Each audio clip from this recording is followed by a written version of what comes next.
یہ جو میر کا واقعہ ہوا بہت افسوسناک ہے،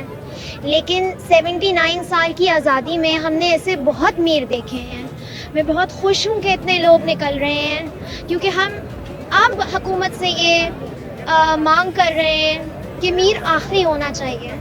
ہم اپنے بچوں کو گھروں سے باہر ویسے بھیج رہے ہیں اب جیسے ہم اپنے بچوں کو جنگوں میں بھیج رہے ہیں، یہ جانے بغیر کہ وہ رات کو نکل تو رہے ہیں لیکن پتہ نہیں گھر واپس آئیں گے یا نہیں آئیں گے، کس سنسان بیابان علاقے کے اندر پھر ہمیں ان کی لاش ملے گی، کہاں لٹ کر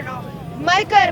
وہ ہمارے گھر واپس آئیں گے۔ تو کب تک یہ انتظام، یہ سسٹم ایسے ہی چلتا رہے گا؟ اور یہ کس قسم کی آزادی ہے جہاں ہمیں باہر نکلنے کی آزادی نہیں، اس ڈر سے کہ ہم مار دیے جائیں گے، اور پھر جب مار دیے جائیں گے تو انصاف کے دروازے ہم پہ بند ہوں گے، کہ انصاف صرف انہیں میسر ہوگا جن کی جیب میں پیسہ ہوگا، جن کے بڑے تعلقات ہوں گے، جو ایک فون پہ آئی جی سندھ کو فون میں لا سکتے ہیں، ڈی آئی جی کو انہوں نے اپنی جیب میں رکھا ہوا ہے، جو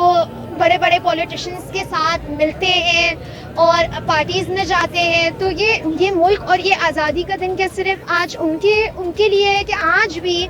جشن آزادی منانے کے بجائے ہم یہاں بیٹھے ہوئے انصاف مانگ رہے ہیں۔